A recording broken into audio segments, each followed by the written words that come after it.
Whoa! I heard that render complete sound and some amazing drops. Little sneak preview of those. Welcome everybody to VFX and Chill, the show where I, Hashi, the action movie dad, and Seth Worley, the Seth, and Michael Zalapsky, the great Zalam. How do we address you? How to pronounce that one? It's the I always pronounce it Zalam because it's Zalam. Like my last name is Zalapsky, so Zalam. Zalam. So yes, welcome to a very exciting episode where all three of us get to be engaged in the exciting business of making visual effects. Now, you have joined us on the fourth, or basically the last Friday of the month, which means that it is time for another exciting round of VFX Royale. Woohoo! Woohoo! And if you weren't here last time, what that means is usually you come to VFX and Chill to watch Seth and I break down visual effects from movies and TV shows that you like and try to put them back together again. But today, we are taking your suggestions from the social medias and putting them into our lottery of fictional characters who you, our demented audience, would like to see fight to the death for some reason. And so we got some lovely suggestions, including a lot of my childhood favorite characters this week. I don't know what it is about you not suggesting people who traditionally fight, y'all. But yeah, I feel like our wheel is primarily filled with beloved childhood, just childhood mascots and no one's like, oh, beings. Ryu from Street Fighter. Like that would be, I want to see him fight, someone from Mortal Kombat. No one does that. Maybe like two people who have footage of each other punching things. There's so much violent iconography from our childhood, and they're like, I would like the most benevolent beings that are available, please. So, but we're going to give you what you want, people. We've got them all. We are. Then the wheel. Seth, do you have the wheels loaded up? Yeah, let's do it. All right, Hosh, you want to go first? Why not? Spin. Watch you. Gizmo versus E.T. Oh, it was so close to Gizmo versus the Dark Knight. I honestly would have paid to see Gizmo versus Dark Knight if we have extra time, but this is terrible. I actually know who I want. The world wants E.T. to win. No one likes Gizmo. Gremlins is known to be an unloved You're film. Going to get some comments. And bring them on. Give me the comments, jerks. I'm here. Wow, Mogwai shaming this early on a Friday. And it's not even the right show. This is not the show where I crap on Gremlins. That's my other one, but I'm doing it here anyway. Some crossover Gremlins crabbing. Speaking of gremlin grabbing, I don't know. Whatever that's a euphemism for, it's about to happen right here. Let me spin. Oh my god. Oh my god. Oh my god. It's given me exactly what I want. The Batman versus the Dark Knight. I say this because I prepped for... Oh my god. I'm so excited. You have no idea. I literally didn't prep for other things because I wanted this. Okay. So, the Batman, that's Batmanson, right? The Batman would be Pattinson. The Dark Knight would be Balinson. Yeah. So Pattinson versus Balinson. Michael. Oh yes. Would you like to I'm doing sir? things right. Yes. Yep. Let's do this. Here we go. Wheels. What you got? Grogu. Excellent. Adorable. Wow. It's not easy being green today. Both of them. So basically, you've got Yoda voiced by the same person. Oh, it's Frank. No, actually, it's not. So you've got Frank Oz versus Jim Henson. Well, right? Yes, we're so close to it. I mean, they're basically both Muppets. Honestly, they're basically at the end of the day. Right. Yeah, we got two green Muppets fighting each other. Excellent. Oh man, this is going to be wonderful. Okay. VFX Royale. Let's see. What have we got here? I said, just so you know, the chat is, of course, blowing up, as expected, at your Gizmo hatred. The chat is firmly Team Gizmo. All agreeing. Oh, you mean it's just Ryan Pauly, right? It's just Ryan Pauly posting, my co-host of the Writers Room Game Show and misguided fan of Gremlins. It started with David Fairchild, then, of course, Ryan Pauly, but then Alejandro and Brian Alejandro and Brian sounds like a show I want to write, by the way. I don't know why. A cop show. Anyway. And yeah, I know you don't Brian like to plug your own Grogu action. Oh my gosh, Grogu. Okay, well, real quick, right. Hey, let's think about this. So, Alejandro, I said Grogu is basically Yoda. What's some stuff we might learn today, gentlemen? What is some stuff we might learn today? I think that we might. We're probably going to be doing some roto brushing, right? I mean, that's a basic. Rotoscoping, color matching. Color matching, that's a good one. Roto brushing. Let's see. Color matching. This is just, we could just leave this filled in on the text. This is what we do every week. What was that, Michael? Oh, I said how to fight with rainbows. How to fight with rainbows. I was trying to think, Kermit, why are there so many fight moves about rainbows? I don't know. We'll figure something out. Roto brushing, color matching for sure. Probably motion tracking. Again, I could just leave this filled out every week. Yeah, probably some needless Kermit the Frog voices. After Effects. Brian says his name is E. Rice. Darby Facento, whoever that is, says Gremlins is the movie version of Live, Laugh, Love, which is not true. That would be Eat, Pray, Love. But anyway. Violent Gizmo death. Okay. That's our list. Now, I'm probably going to do some Cinema 4D stuff. I suspect highly that I'm going to do, because I want them to, like, I want to give them an arena to battle in. So I'm probably going to try to do a quick Cinema 4D arena build. Let's see. This reminds me a bit. I have E.T. who. Oh man, this is so unfair. You're right.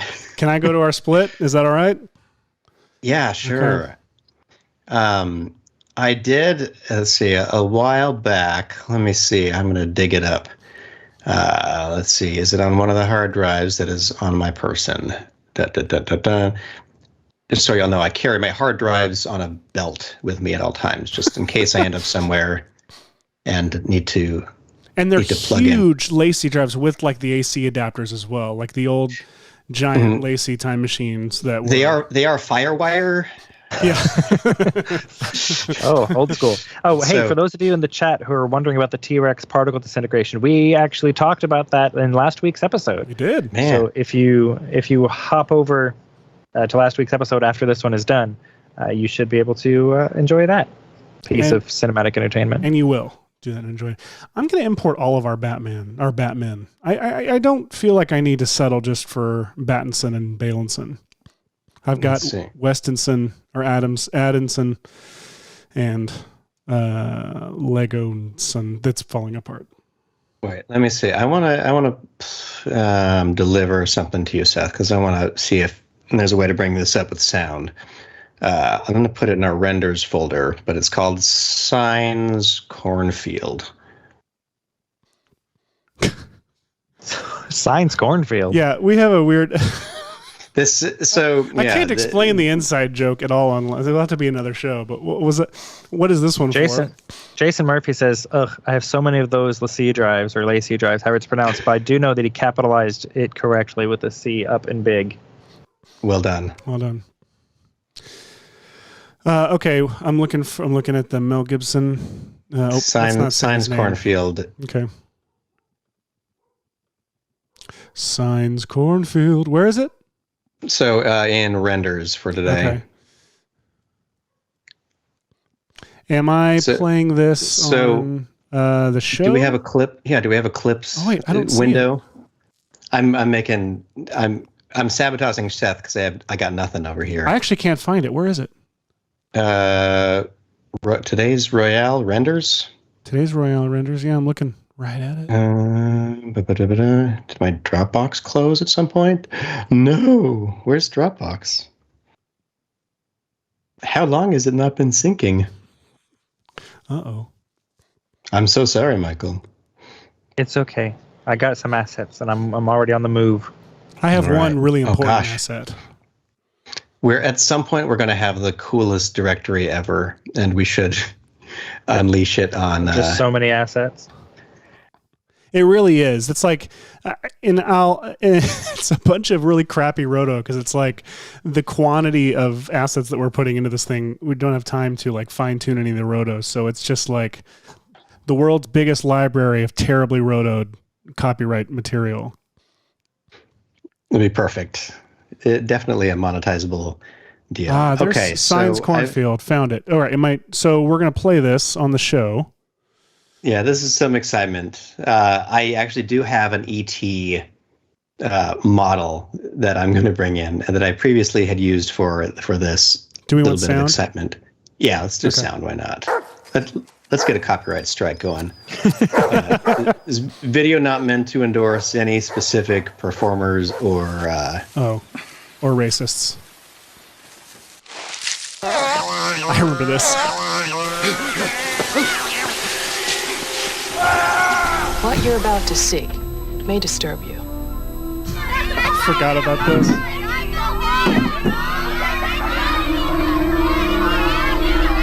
Move, children! Vámonos!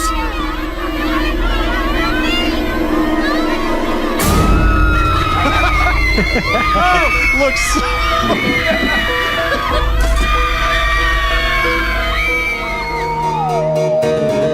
All right. Just having some fun.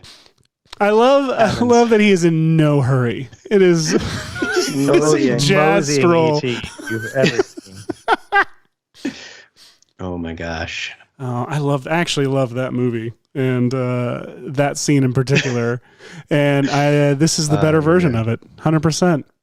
It is. So I have done some video remixes with ET before, and I think I know many named Seth would love to see horrible things happen to Gizmo. And not just me, it's pretty much everybody. We all are in agreement that Gremlins is a terrible movie. Where are my... What do I got? Where are my... Okay. What could you not look? Oh, he's adorable. Seth. He's just in a terrible movie. He is an adorable, iconic character. 100%. It's just a shame that he's in the movie Gremlins. That's all I'll say. Also, maybe I'll also say some other things as well. But I think the fun thing about the Signs one is that it was fun to put E.T. into a movie that didn't belong in. What if the dad, instead of Gizmo, brings home an E.T. and has the same set of rules for E.T.s as he does for Gremlins? I think that could be a fun direction to go with this. Okay. So break that down for people who have been able to avoid the abomination that is Gremlins. So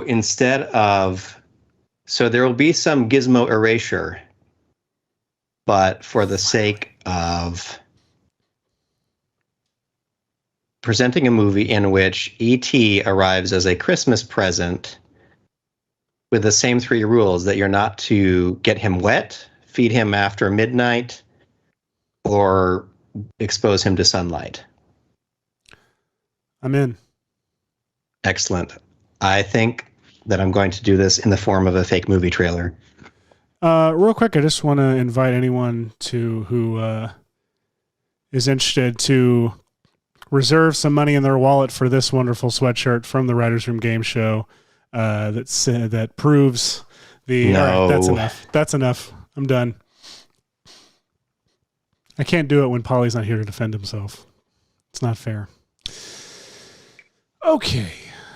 It feels so quiet Jason today. Murphy in the chat says, today we learned that we all disagree with Seth. Welcome to the internet, the rest of you. It feels quiet today. I feel like we should talk more. Maybe it's because we had music playing ahead of time. I can turn on the American Tail soundtrack while we work again and great. And definitely get a copyright strike. Yeah. And I'll cry again all over my microphone. Let's see. I have a pretty good idea of what I'm doing. I've got... Oh, God. Turn off the sound. Maybe turn the sound back on. What? By a gang of psychopaths. Okay, well, I've got tons of death and destruction. Yeah, this is going to be great. Because in the Batman, there is this moment where, and I've erased the goon, where he throws the guy up against the bar that's like electrified, and then he throws him on the ground. I'm pretty confident that I can just put Batman right up against there. And look, Batman's even like Bale's holding his his own like neck, so I can make it look. It's just gonna look like it's Pattinson's hand.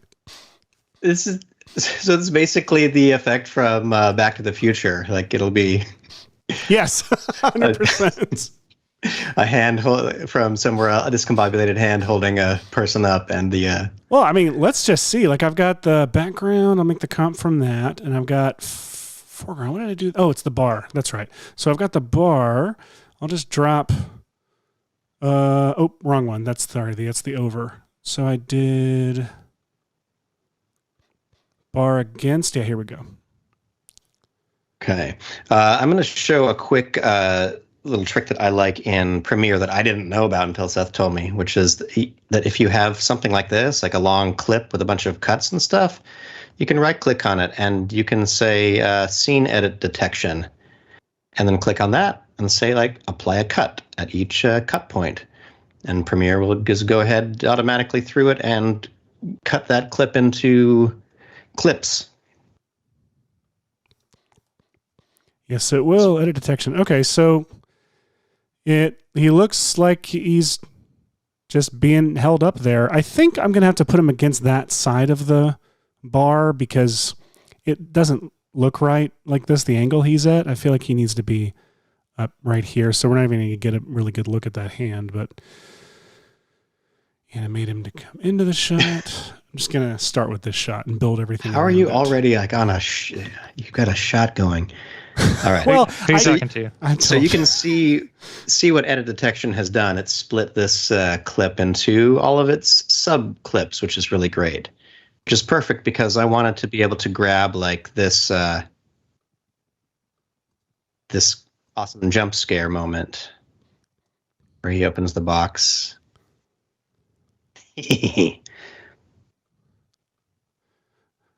But I think I'll instead insert. Let me see if I can find a good one. E.T. Import all of my E.T. scenes. I have all sorts of things. My son has suggested that I have Cuphead fight Bendy or Cuphead fight Bimbo, the Max Fleischer Bimbo, nice. Which I think could be a fun one to do sometime. What do we think? E.T. gets drunk. E.T. government invades. E.T. All right. Gets drunk. You were saying earlier, just the idea that Elliot and E.T. get drunk is an actual scene from the movie. It's not some like video we made on the show. Let's see. Where are? It's too dramatic of a. No, where's a better view of E.T. then? Vitor says, you guys ever thought about doing a VFX and Chill about games visual effects? Yes, it has been discussed, and we might still do it. Keep asking for it, and it will be more likely to happen. And Vern says, I would have the Adam West Batman running with the iconic bomb and then blowing up as the Christian Bale Batman. LOL. Brian Urice says that they're also with Vitor and would love doing a game visual effects episode, but then they retracted their comment, so who knows? We definitely. Speaking of, I've already put the two about to ask. Characters together here. We've got screen. Let's see. Kermit sitting here sipping his tea, just having a good old day, and suddenly, his enemy Grogu is just standing there. Standing there, staring down. Now, we had gotten some notes from the. Oh my God. We'd gotten some notes from the director that the animals panicking in the background were a little bit distracting. So we used some colorista to take that red tone just down a so they're not so distracting. I felt like that was just the window, like that was just the way that I was coming through the window. That's great. Yeah, I was trying a couple different ways of doing it because Magic Bullet Looks has the ability to color remap. So I was actually thinking about, instead of remapping it to be this kind of brown tinted background color, I was thinking about more doing like making them maybe match, make it be a whole planet full of green folk. But I decided I didn't want to do that. And because these are clearly furrier creatures, so I decided to just skip that whole plan and to go with just dim them down a bit. Then I used a bit of super comp over top of the whole shebang to make Grogu fit in there a little bit better. If you want to see it, okay, I can do it without super comp, just in general. Just sets them in there a little better. We've got color correction with the handy match background button. Got edge blend, just slightly. I should probably crank that just a touch more. Then we've got light wrap, haze, since he's through that window, and reverse light wrap, just to make him sit in that scene. So we're starting off with him sipping his tea, and then, my enemy. So we'll have to figure out what to make Kermit say later. Chat has any suggestions, because Kermit is getting real chatty up in here. So, hi there, this is Kermit the Frog, wondering if the chat would please tell me something to say. Oh my God, was that Kermit in the show? That was incredible. We're famous for our celebrity cameos here. Yes, we are. Was it Kermit or was it Carl Sagan? I can't figure out which one. Okay, back to. Oh wait, that was. Do I get to use this now? I don't think so. Well, I did. I did it. I also left him on at the beginning of the show, and so if you missed that, definitely go back to our intro to see all our planned drops all at once.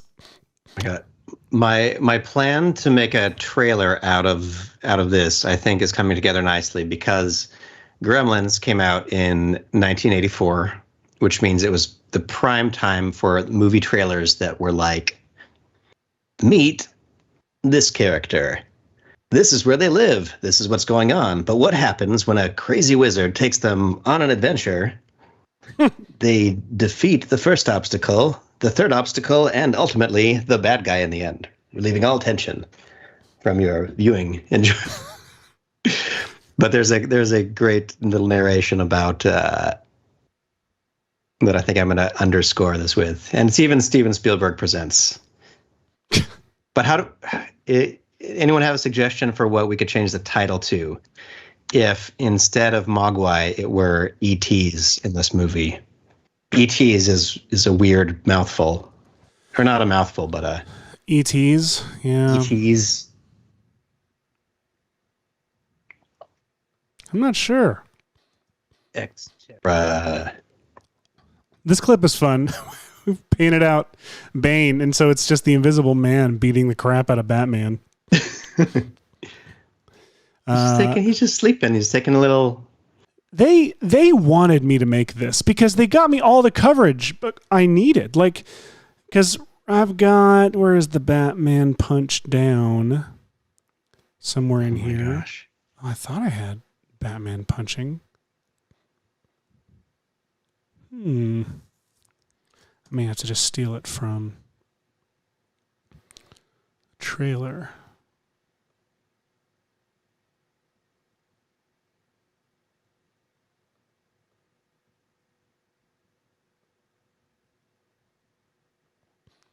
It's a quiet episode. Sorry, someone in the chat is being timed out. Time out. Classic Zach Morris reference. Which trailer? It was the Fandom teaser. That's the one. Where he's like, vengeance, brrr, and he punches guy in the face like a whole bunch. Oons. All right, here we go. All right. So what I'm doing is I'm doing an edit, and like just pure, like it's very boring to watch, but purely a video audio edit of a trailer that I think I can start replacing clips from, because I've got too much material. I have like all the best scenes out of Gremlins and ET, but it's too much. I gotta whittle it down. Yeah, that's a problem because you have to when you didn't shoot for a visual effects shot and you don't have a script, and you've got this abundance of material, it's tricky. I'm trying to find a good shot of Grogu forcing someone to do something. That's grim, the way you phrase that. I mean, using the Force to make someone do something. Is that better? Yes. There we go. I Sure. think the third or fourth, like toward the end there. Got some handy roto. Hang on, that's the wrong clip. I don't want that one to watch. Oh, Pre-rendered. I've got this. There we go. That's better. Okay. I wonder if I can add Batman fighting what I really want is that shot of two Batmen fighting. And I've got this awesome shot that looks like it's from like a nightclub or a prison or both. And I've got the rails foreground and I've painted out the goons. So It's beautiful. I have fighting from this angle. Fighting. I'm just repeating everything you say. Yes, you should. You should. Oh, that could work. All right. I'm going to try to trailer voice, huh? Yeah, the people want your trailer voice, Hash. Well, it depends on what era. Like if I'm doing this era, it's like it's not the In a World guy. This was the like probably like Yeah. That guy? Yeah. Billy Buzzer. Buzzer. Bobby Newport. Yeah. So what does this guy sound like? Like that. This guy sounds like this. Steven Spielberg presents. Well, do we have reference? Gremlins. Can you play audio from I'm that? literally using it. I'm cutting it together right now. Well, let's play. Let's hear what it sounds like. Let me see. How can I share my audio? Let me. I got to go to Bob's, and then I'll throw in my. Wait, is my OBS virtual camera audio going to you? I don't know. Nobody knows. Let's see. Audio. I can find it real capture. quick if you want. Add that real quick and see. Can anybody hear this? No. All right. Let's see. I can find it real quick. I've got it in the. Some rando called Blake Rizzo wants Seth to put Billy Idol's "Dancing with Myself" on the Batman fighting.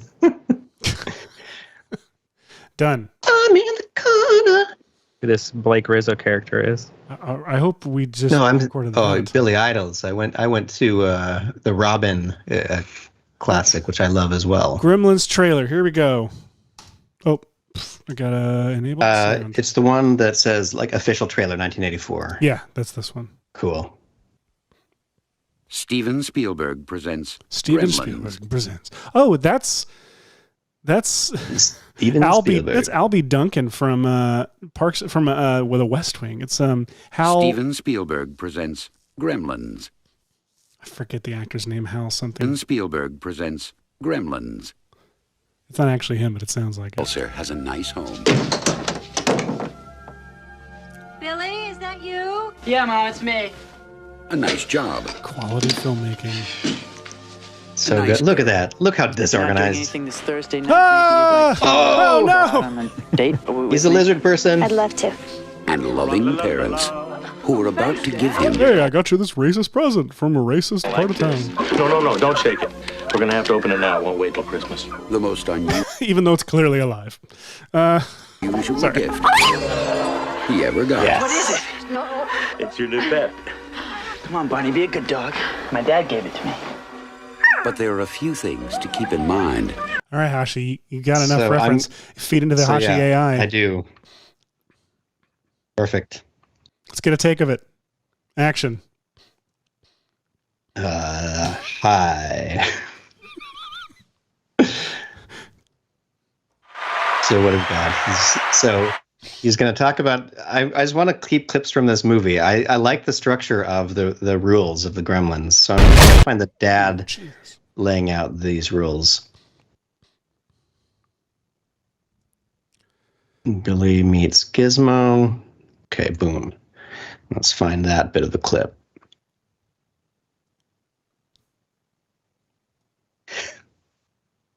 I cut right to the dad being like, I don't know, some Chinese guy.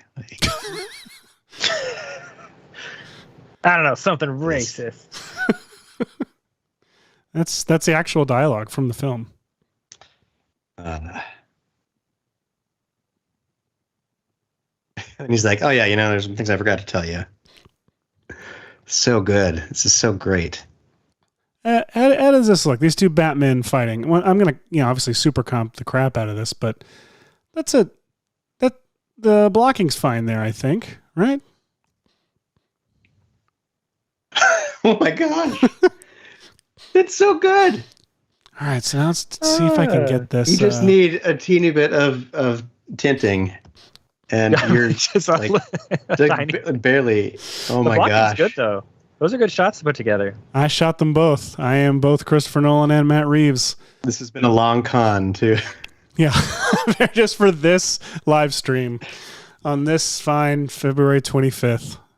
Let's see. 25th already? Yeah, man. Yeah, it is. VFX Super Comp.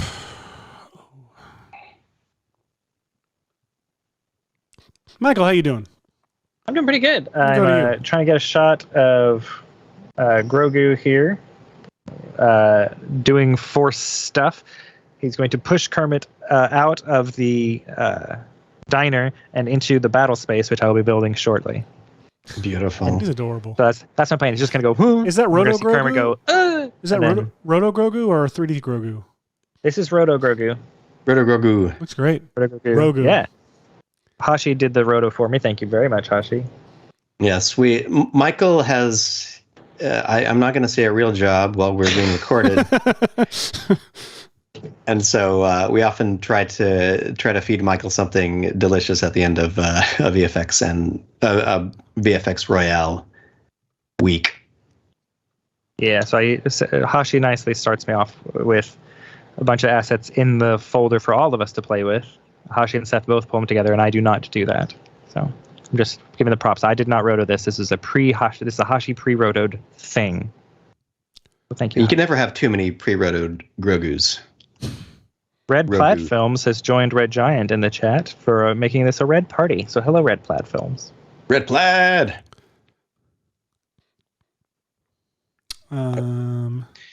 Back over to us. I'm just super comping some Batman up in the haze. Oh, I meant to mention that I was color grading this to slightly more match the other shot with Colorista, but we don't need to talk about it. It's just pushing colors around. All right, I'm gonna have to key the color correction on this in super comp. Shouldn't be too hard. Right now, I'm just trying to remember where I've saved all of my random files. Do you need me to take you off screen for any reason? No, I'm good. Okay, here we are. I was pretty sure I already had this cornfield scene, so I didn't download it again. So there's a part in the trailer where he's like, he doesn't like bright lights, which is perfect for this clip, I think. Yeah, the doesn't like bright lights is a nice reaction kind of shot, yeah. Poor E.T.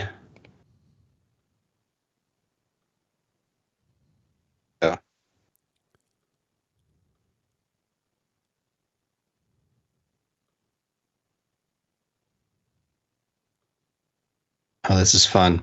It's so exciting to watch someone edit, I am sure. Oh, I mean, our show is watch us do visual effects. So, I mean...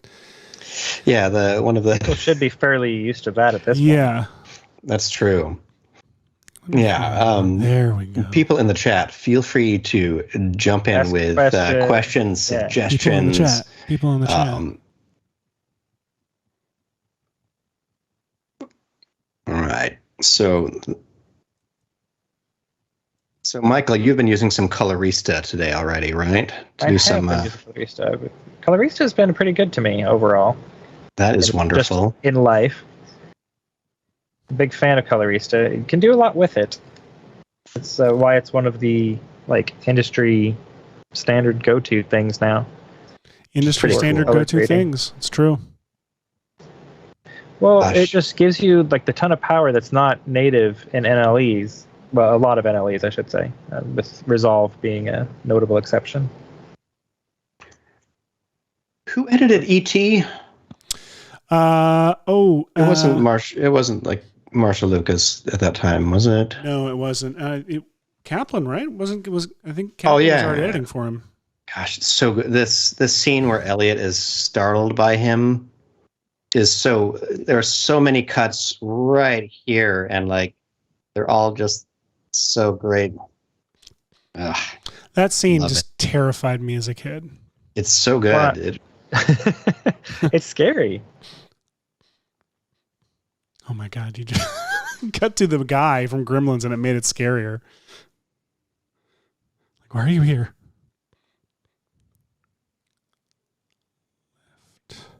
Oh my gosh.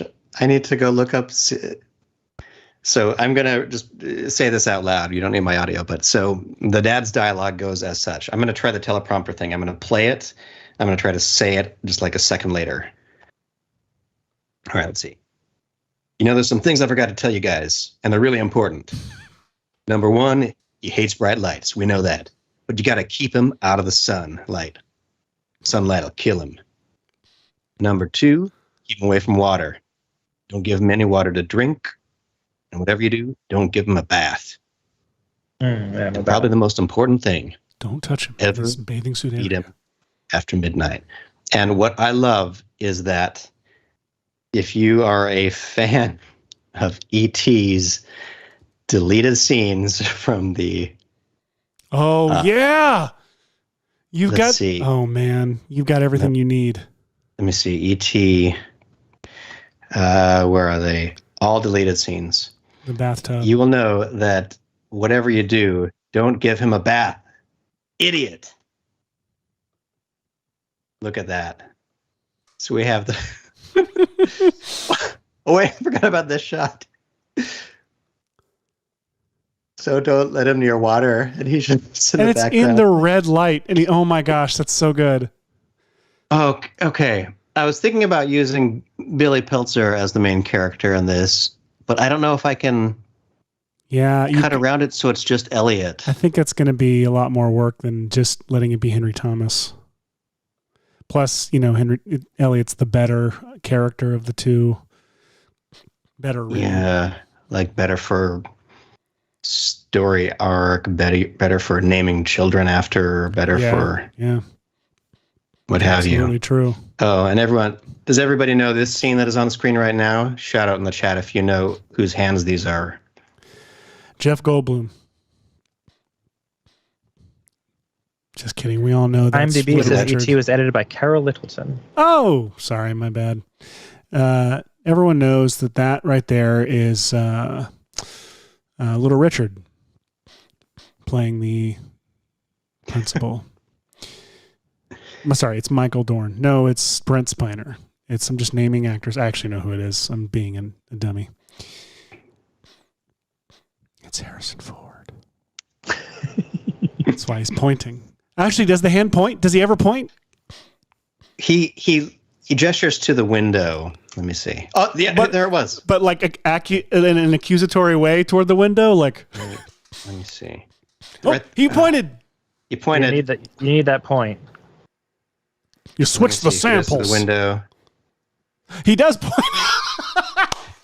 He's like, you switched the samples. Yep. So great.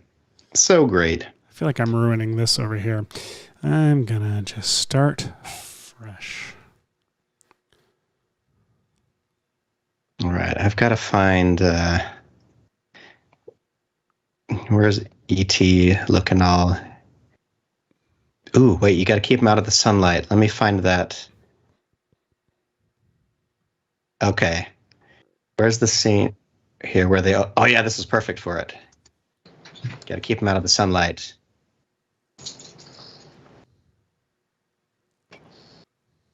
Yeah, right there. Michael got me this one for our anniversary. That's what they look like. Let's see. Uh-oh, no. I got to cut the end point here.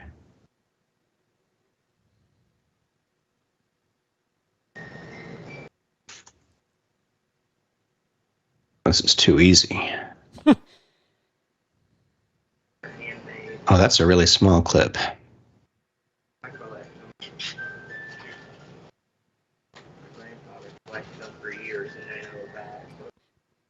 What am I hearing? Oh, you are hearing the music box that I bought my husband for our anniversary. His grandfather that he really loves, and is like a father to him, collects these little copper music boxes over the years. Oh, wow. And then his wife, my husband's grandmother, would buy him one, every once in a while. So he has this pretty large collection of these copper music boxes. Oh. And Ben really, really loves them, and he now has most of his grandfather's copper music box collection. And I've decided that I'm going to start doing the same thing. So for Valentine's Day, I bought Ben a little copper music box. It's a little sewing machine, and you spin it, and it does the little thing. That's that's awesome. Is it like a Singer style? Yeah, like a Singer sewing machine. Nice. Well, because my husband does a lot of that kind of stuff. He's very talented in many ways. One of which is he's made a lot of clothing and other stitchy things over the years. That's so cool. Not that anyone needs to know that, but that's what the noise was you were hearing. I did need to know that. I've been needing to know that all week. Finally, I can sleep. I keep missing the end key to jump to the end of my timeline. I keep hitting the page down key, which is highly annoying. Is it a different keyboard than you're used to? No, this is the thing. Like, I've been working this laptop for a while, and just for some reason I keep doing that. You need those smooth hands like Harrison Ford to get the right key every time. He's pointing. Famously smooth hands.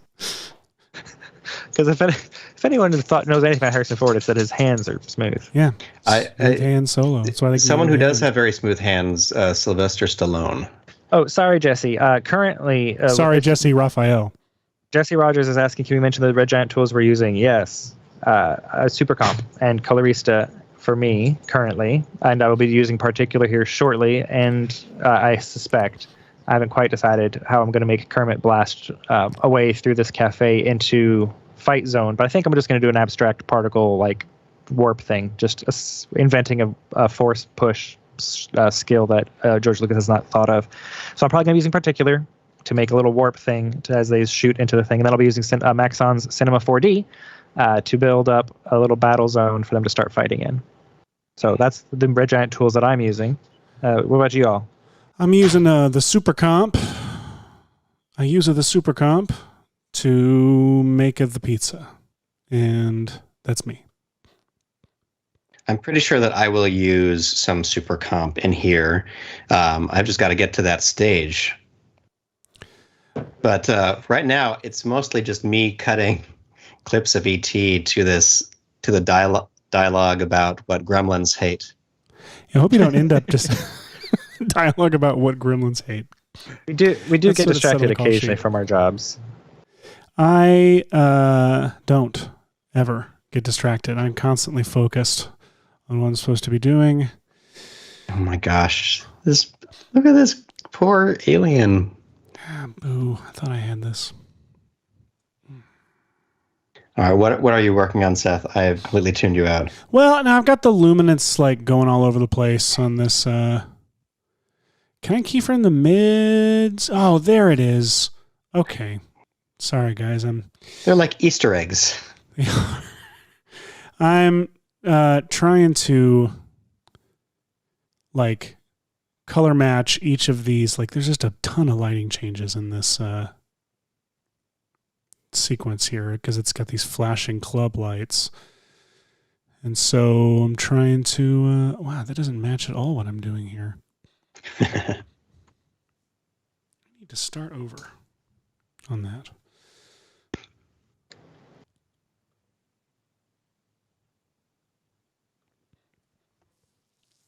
Let's see. Frigby wants Miss Piggy to Hiya Grogu. Don't we? So that's closer to a Frank Oz double special there. Yeah. Like Oz, tangentially. Oz v. Oz. Ozvoz. Mm-hmm. Then we've got... Oh, Nick Smith says the Tom Cruise's hands, by the way. Frigby says there's Hans Gruber. So there's that. Jason says that I feel like Seth is going to keyframe those flashing levels, and then Hashi will spout off a simple expression that would do it automatically based on the footage brightness. There is an auto levels thing, but it's not exactly what you're looking for. Now, I just figure you could have used haze in. Yeah, I did, Super but it Tom. just blinded him. Like it didn't really do. I mean, not blinded, but it washed him out. But he had the same luminance values. Unless I just did it wrong. Now Darby is asking a question that may or may not be the start of a riddle, which is why does ET look like a whoopee cushion? And that definitely sounds like the start of a riddle of some kind. Yep, it does. So Darby, you better have a good punchline for this. All right, I need some more clips of ET to figure this out. Let's see, maybe there's some good... Like, there's got to be some scenes where he's in the kitchen at the beginning, right? Just, like, talking, that I could replace these cutaways to Billy with, right? I see something like this. We're going to pretend this is his dad.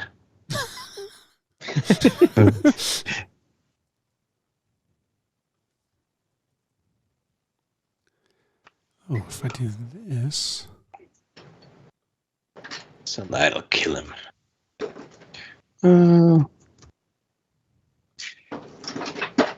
All right, you know what?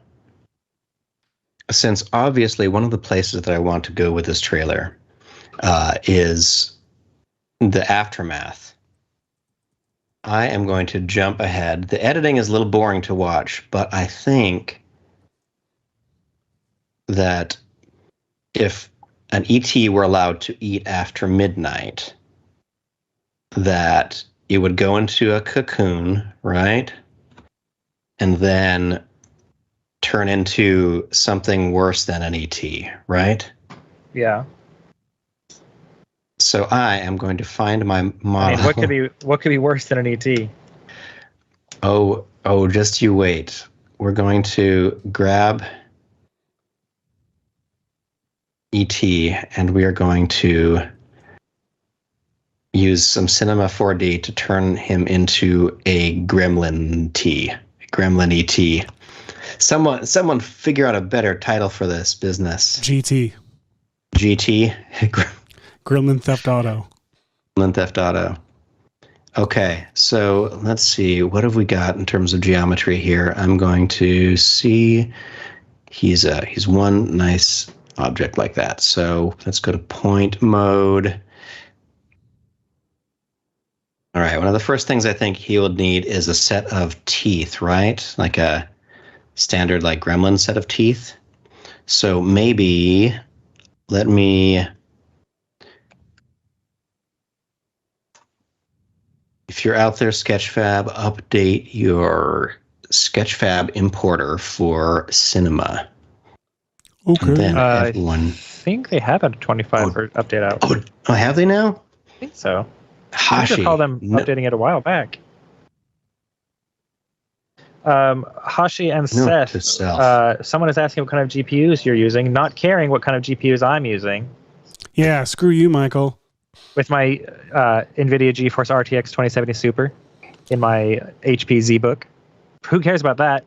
What GPUs are you two using?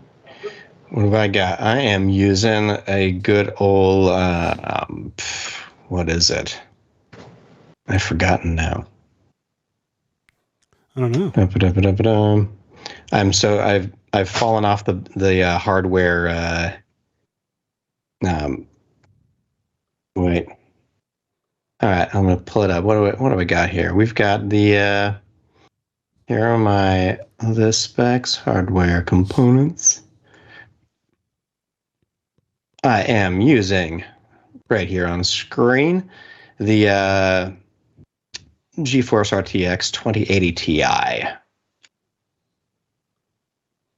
And the rest of my system specs are right here. Oh,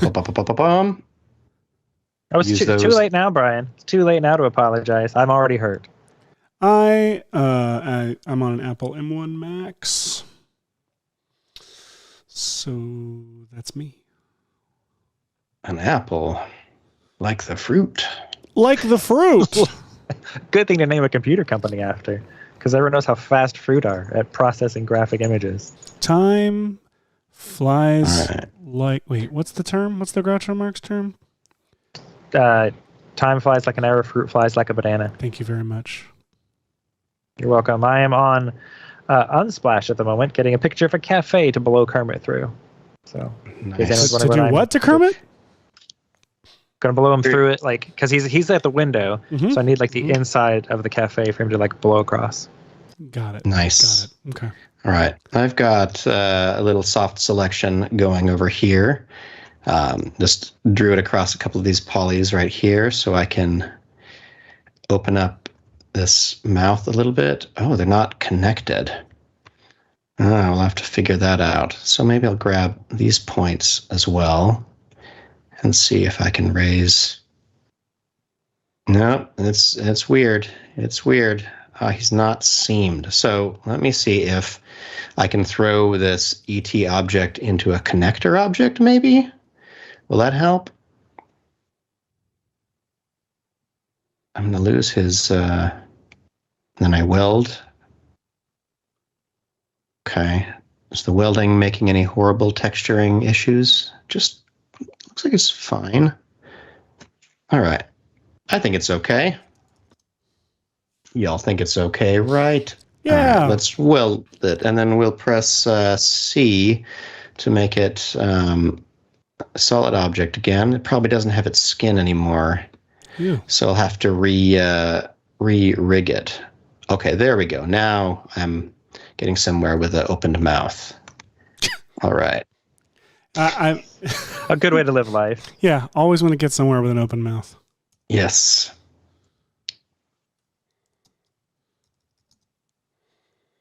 Okay. Now, are these teeth? Okay, so this model does have teeth, but these teeth are going to have to go, obviously. Obviously. Select connected. They're just one object, right? Perfect. Okay, I'm going to, because I apparently didn't update my Sketchfab importer. Oh. What should I do? Would that take long, or should I just open my older cinema? What have you got going on, Michael? Oh, I've got my cafe up on... Oh my gosh, a rare appearance of Kermit's full body. Yeah.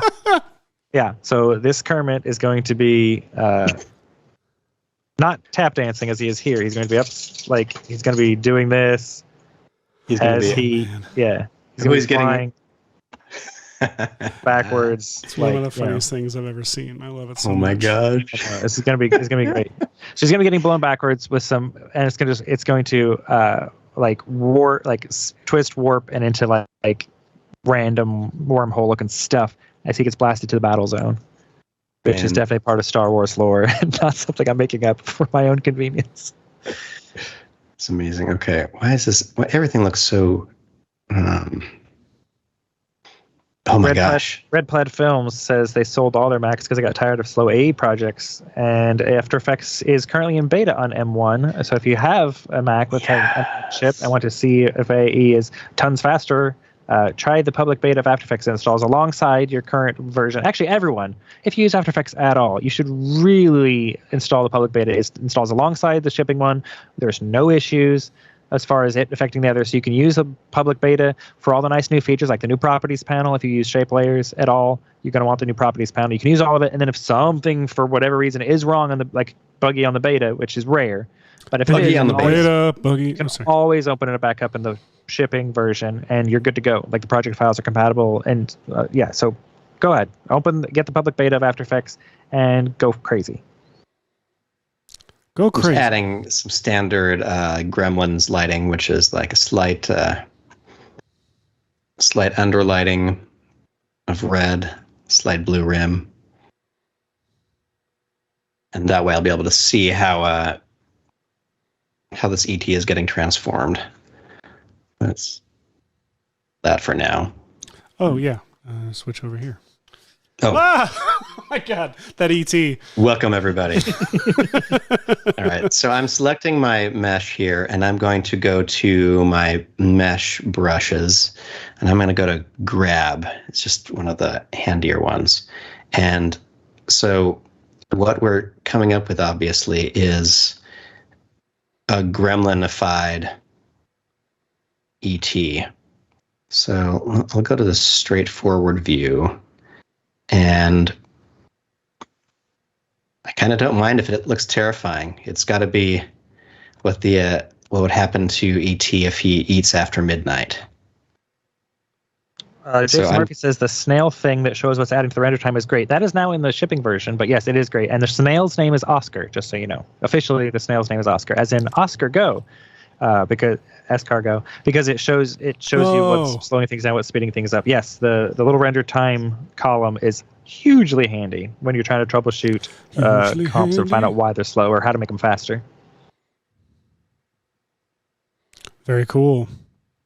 Agreed. I never realized how similar an ET was to a gremlin face. Like already, like it's got the.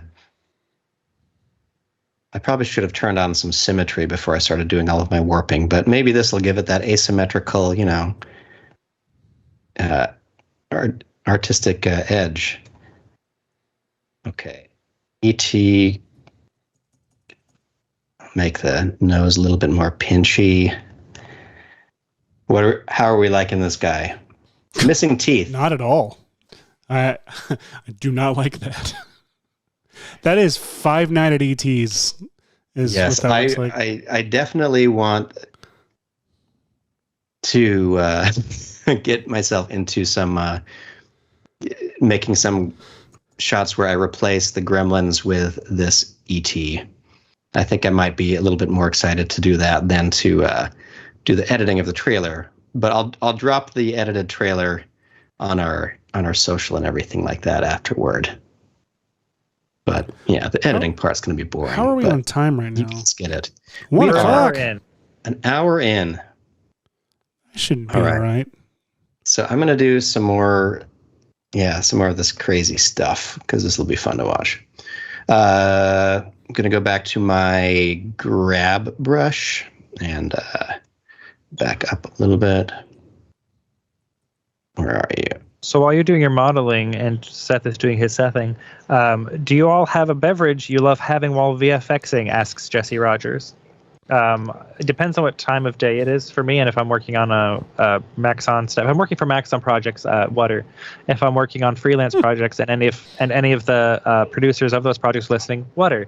If they're not listening, it depends on the time of year. Gin Fizz is a good spring beverage. Old Fashioned is always a good choice. Whiskey Sour is a good summer one. In the winters, I like a dark and stormy. In the fall, I like a good smoky Lefroy. Neat. I cannot drink while working.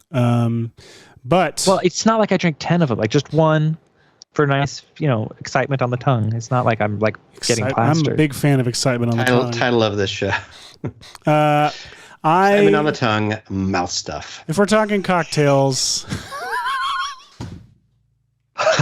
it took a second for that to get through this wire and up to my ear. God. Because I'm modeling you guys, what? So I'm a big fan of a Sazerac. That's my Sazeracs are good. And I also love a revolver, which is coffee liqueur with whiskey and some orange bitters and a flamed orange peel. Very smoky, and those are my two. That and the old fashioned, obviously. Those are my flamed orange peels are a good choice. It's a good choice. It was my nickname in high school, flamed orange peel, and I never knew why. They just started calling me that. It's very specific. Yeah, I'm almost always drinking a coffee, which I'm out of right now. I should go refill my coffee. Look at this very, very round mug I got going on. Nice. I'm out of coffee too, but I'm also hyper focused enough. The Batman is all I need today. Hyper focus. I'm kind of wondering. I got Michael, I grabbed you a Grogu earlier. Grab me a Grogu. And now I'm a little curious if... yes. Just out of curiosity, if I take said Grogu, and I'm just going to grab the Geo for his head, and yes, paste them in here. Let's see, what would this look like? Where is the object? Come on, object. All right. Victor wants you to invert the shape of E.T.'s eyes to make him look evil. Oh, man. I need to at least change them to cat eyes is the difference. You have baby eyes on Gizmo and cat eyes on Gremlins, right? So let's go to our good old friend Photoshop and pull up. How do you guys say it? Why is everyone laughing? Why am I? If I said it, it would be insensitive. Where? Okay, what do we got? We got ET. We got these textures. We've got an eye. We got a body. We're gonna open these up. We're gonna put them in here, and that's a very simple texture. Oh, it's probably a little off screen for everybody here. Whoops. No, what did I do? No. All right, so we've got some ET skin and some... oh, God. Oh, no. Ooh. All right, so let me go find a delicious cat eye. That's some H.R. Geiger stuff right there. That looks like the walls in Prometheus. It does. I had heard at one point that Geiger draws from the top left of a canvas to the bottom right and then doesn't really go back. Oh, really? Like a human printer. Like a hypersexual human printer, which is the name of this episode. Oh my gosh. Okay. Let's see. I'm going to paste a way too high resolution image right on top of that. And let's see how high. Wow. Okay. I wonder if I'll be close enough that I should actually scale up this texture too. Image. Canvas size is how to scale up something while leaving everything else. Oh, it's only 128. It's assuming that it's very small. So let's try. I thought you meant time-wise. No, it's only. It depends on where you are in the world. Let's just do 800. Right. I don't know how close I'm going to get to. Yes. Okay, so instead of this cute little eye, I'm going to go with this eye. But I need to figure out if I want it scaled like this, or should I just save right over that file? I don't know if I need it like this. Save a copy as gremlinized. Gremlin eye. Save a copy. How many times have you guys moved to another program and left this JPEG screen hanging and they're like, where's my JPEG? All the time. Like, story of my life. In my life. All right, so now we're back in here. Let's find, which material was that? It's this one, and we're going to replace it. So the color.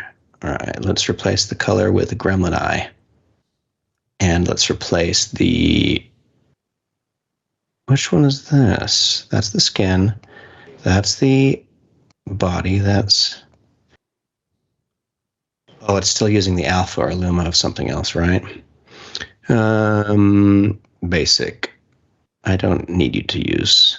Oh, yes. Oh, now we're in Beetlejuice territory.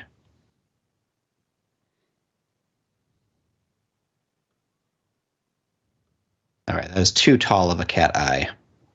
So we're going to do some adjusting. Too tall of a cat eye. I know I could adjust it in cinema, but I don't know why I'm so much more comfortable just a little. Yeah, I would be the same way. That way I can always pull this into After Effects or something if I'm sourcing it, and then move this pupil around and it'll animate on top of the eyes, which is kind of cool. Oh, nice. Gremlin eye, replace it, and let's even say okay on this. If this doesn't work, then I'll adjust it in Cinema. All right, Gremlin eye, reload yourself. Okay. Did you reload? It's horrifying. It's just the most horrifying thing you've ever. Not really ever, but not ever, but it's along those lines. It's okay, bad. So Gremlins. I'm just trying. I mean, I don't know if I should reference them or if I should just work off the ET design, but they have a lot more spikes than stuff than the Mogwai do. They've got the rough skin. Are you gonna do that with like what? How are you gonna like mess with this geometry? Yeah, I somehow want to figure out how to add some extra stuff here. So first I'm going to... Oh, sorry. Sorry, Nick. The answer to your question is no. It's just Fast Run M1. All right, let me go to see if I can find myself something to use for delicious teeth. Gremlin. Has anyone built a cool gremlin that I can download that they want to share with me for free? Somebody must. Surprised you don't already have one. Or just at least like a goblin or something. Didn't we, in episode 1, I need to go find a set of teeth? There's a chance. I'm telling you there's a chance. For Attack the Block. Yes, we had teeth for Attack the Block. We pulled it off of...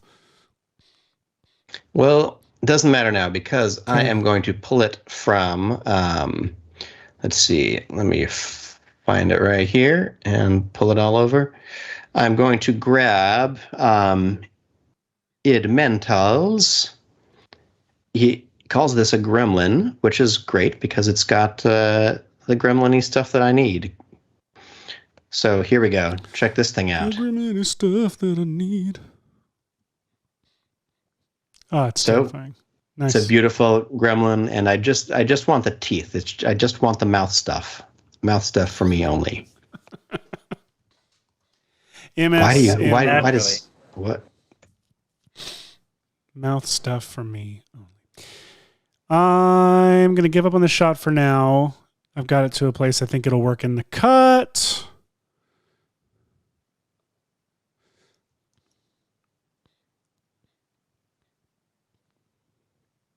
All right. Nope.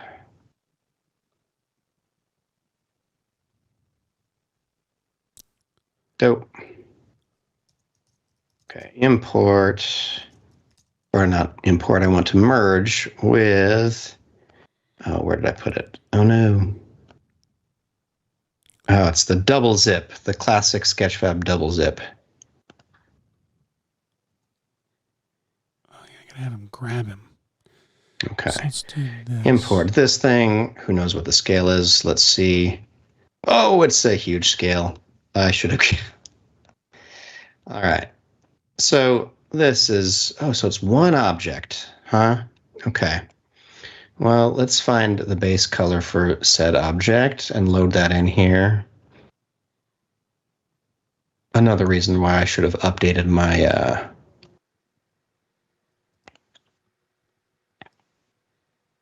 Sketchfab importer. Okay. Oh my gosh. Let's scale this guy way down. Zoom in. Just going to do some classic geometry stealing here. So let's look at this guy. He's just one mesh right here. Is that visible on screen? Yeah, it is. So what I'm going to try is I'm going to go to point mode. And it looks like these were all distinctly modeled, the gums and the teeth. So I may try just grabbing and, selecting some random points over here from the body, ignoring the mouth and saying, select connected. And then I think if I press delete, yes, nailed it. So we got rid of the rest. I think you can also say, what is it? Is it UY or something? No, that's expand. UW? Yeah. UW will select all of the geometry that might have come from one source or whatever. Now I just need to frame all this stuff in here. Oh, I brought in this Grogu head in case we want to maybe add some ears inexplicably. All right, so let's rename these things the teeth, and let's scale down the object. First of all, oh, wait, no. Teeth, object mode. Its center is way down here because it's coming from the original geometry. So I'll go to Tools, Axis Center, and then I'll say center, the axis point to all of these points, and now I can scale it from right here. And there's a little bit of rotation on there, so I could actually even go back to there and tell it to recenter the orientation too. But later. First, we gotta focus on teethifying. All right, let's see. Let's rotate these teeth. I don't mind if they're a little bit crooked, to be honest. I mean, they're already ridiculous. We're gonna do some ET dental stuff. Oh no. Oh gosh. Jason Murphy really wants your Gremlin ET to have a mohawk.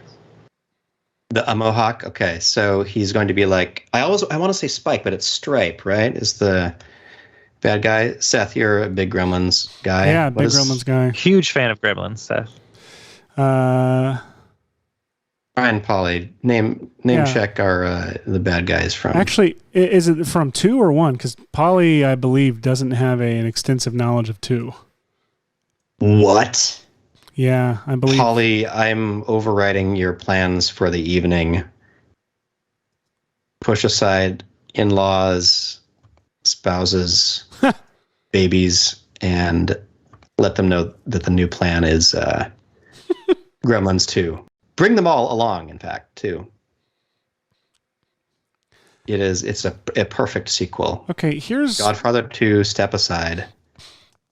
Here's what I've got so far. 2 Batmen fighting. One grabs the other one, throws him against the bar, throws him on the ground. Oh my gosh, you've got a full scene. And starts beating him up.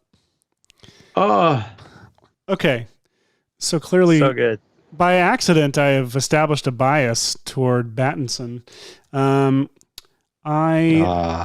think now what I really want to do is I want to take the title from the trailer and have it say The Batmen. The Batman? I think it's important that I do this. Well, it should be the Batman because it is the Batman. I guess that's yeah. It's the Batman, so it's got to be. Let's see. Yeah,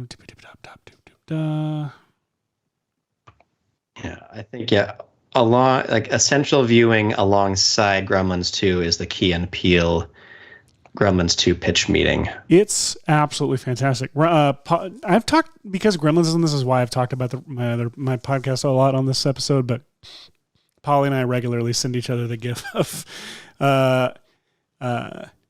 it can be in the movie and is in the movie. Yeah. Oh, it's phenomenal. Just treat yourself to both of those treasures, everyone. Instead of the movie, either movie, Gremlins. No. No, just flat out no. All right. Why am I wasting so much time on these teeth? Because it's important. I think that's what happened in our very inaugural episode. Is I got really caught up on the teeth for a long time. They catch you up. E-teeth. You get hung up on teeth because they're sharp. Is that it? What is it? Here we go. Ooh, this is going to be tricky. You know why? Because it's got this background layer. And I'm going to replace this A with an E. Okay. But it's going to cover different areas, so I'm going to have to interpolate or extrapolate like the rest of this bat image that's behind it. I wonder if Phil can do that for me. Oh, Content aware Phil. Content aware Phil, our good old friend. The trick there, if I'm going to do that, is I have to... Phil has been not pulling his weight around here recently. Really? I think that if I have anything to say about it in the review, he could do more. Well, his employee review is next week. So what if we on the show we did a full length employee review episode with different aspects of After Effects? Yeah, but personified and anthropomorphized. Hey, I haven't seen you in a while, Michael. What are you doing? It's the same thing. Oh. The exact same image.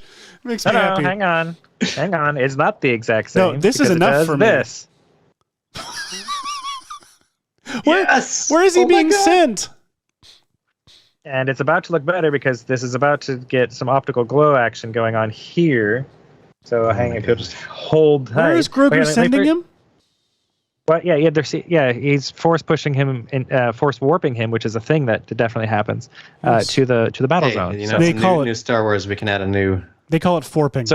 So what's happening here is I've got a bunch of things going on. Trap code shine is happening, as well as tritone. We'll show a few things. So first of all, we have optics compensation, starting with doing nothing, and then just kind of optics compensating to do that. Did you guys hear me say forping? Did you hear me earlier? So we got that nice little kind of warp happening. Okay. And we've got CC Reptile is being used only because I need it for the twirl that happens later. The CC Hex Tile, on the other hand, does this cool thing, which is neat. And then I've got the twirl, which is why I needed the Reptile.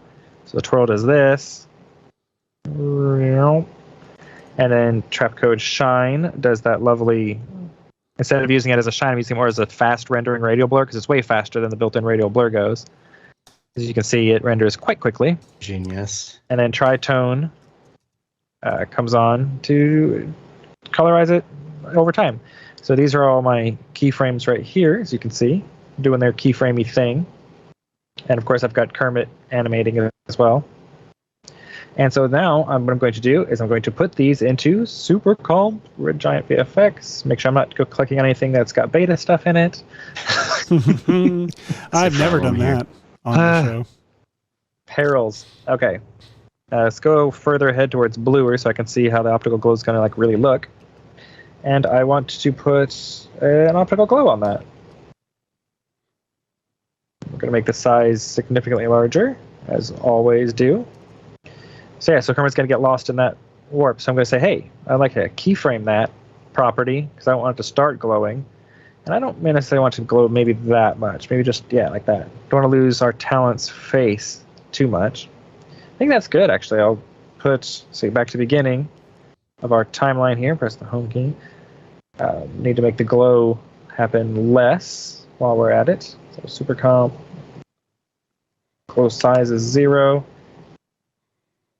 Beginning, actually, I probably would need to start up later on, somewhere in that vicinity. Control Shift F9 to make it ease out of that keyframe. And then now in this earlier frame here, we need to make Kermit match this area here. So we'll do color correction, match background, which I actually don't need to do that much because he's actually matching close enough. I'm just going to do some edge blending. Get rid of that hard edge of his. Since he's moving pretty quick, we could just pretend it's motion blur. Notoriously hard edge. Yeah, hard edge. We'll do some reverse light wrap for a nice subtle reverse light wrapping. And some actual light wrap to get the cafe to wrap on him. And I'm going to crank that up just a little bit more because I don't like subtlety. I'm just kidding. Subtlety is fine. Subtlety is lovely. Put a haze on him. Then overall, this whole thing, I definitely need to put make that an adjustment layer and adjustment layer. Some looks on here real quick, just for an overall look. Oh, you know what? I change away from my screen real quick, please. Thank you. You got it. So over here, I'm just going to do some magic bullet looks just real quick. Hashi's, no, you're good. Hashi's horrifying thing over there. Meanwhile, I am So while Hashi desecrates all of our childhoods over there, I have made a luminance matte by just adding a tint and levels and cranking up the white levels genius. on this Batman layer, and then I've used it as a set matte and done a slight matte choker just to get rid of some of any leftover black edges there. And I'm going to run content aware fill on this and see if it can fill out and make this extrapolate or interpolate, whatever the word would be. I don't know. Create this background layer that's behind these texts, so I can swap out the A and make an E. Here we go. Generate fill layer, lighting correction. I don't need lighting correction. Here we go, and do it. All right. I need a vote from the audience. Do we here? Since I had Baby Yoda, I just grabbed Baby Yoda's ears and kind of have warped them onto this model. Those look like gremlin ears to me. But just as an aesthetic choice, would Gremlin ET suddenly have gremlin ears, or should he just look more like a scarier ET? He needs the ears, because I think what's great about it is that I honestly can't tell. There's a wonderful blurry line between where ET ends and the gremlin begins. They're all related, right? We're somehow. Were the gremlins in Star Wars? I don't remember. Were they in the prequels? I don't think so. I know the ETians were. ET is it? Yeah, ET planet. They have an actual species name that I once knew and I've forgotten. If anyone in the chat wants to throw that in there, that would be great. What the ET species name is. You'll get a free Gremlins is Bad sweatshirt. You won't. You won't. I actually don't know how to do that yet. Select connection. Oh yeah. Didn't I just learn the shortcut for this again? Well, everyone says needs the ears. Everyone in the chat is going up by the ears. Great. I'm in it then. By the way, Asogians are the actual species name. Asogians? Asogians. Now, was that decided when the ET ride at Universal was a thing? It was decided, I believe, by Star Wars. Have you? Yeah. Weren't a handful of the original Star Wars alien names determined by Kenner or something? Possibly. They didn't actually have. My favorite is, and I'm not going to talk about this extensively because this is our Maxon podcast, but George Lucas decided that the name of the genre of music, I believe, being played in the cantina was jizz. Oh, no. Not sure he knew what he was doing or saying. But I believe it's canon, and I'm going to confirm it, and then I'm never going to speak of it again. I am over here splitting teeth, by which, of course, I mean I'm grabbing just one of the teeth, and I split its geometry off because my goal is to bring it over here to these hands and add claws to ET's fingers here. Now, I think that if I set this up right, well, first of all, I should go to a better eye view to be able to position these better. And let's go to object mode. Let's go ahead and center the axis again. Oh, tools. Axis center. Execute. There we go. So now I can just grab that little thing from right here, and let's move one nail to around here. We'll just control click, drag one over here. I'm just looking at the top view right now. I'm just making sure they kind of align from the top. And now I can go to the side view and make them align from a height perspective. Boop. Sam Diaz wants to know where you can find your podcast, Seth, the podcast you just referred to. They are a film score fan as well. Go find the Writer's Room Game Show, available wherever podcasts are downloaded. Sold. Writer's Room, if we're talking about my podcast, the Writer's Room Game Show, you can find, you can search it on any podcast provider, but you can also go to writersroomgame.show. Do me a favor, go there, listen to things, and then tell all your friends about both these shows, the VFX and Chill and the Writers Room Game Show, please. Oh, I had it. It content aware filled it, and then it crashed. Oh, that's the worst. Do you have an autosave that might have... Nope. So I'm just there? It's okay. I actually was seeing edges, so I need to redo it. I'm going to go ahead and just purge. All right. I'm just going to get these claws in place. One.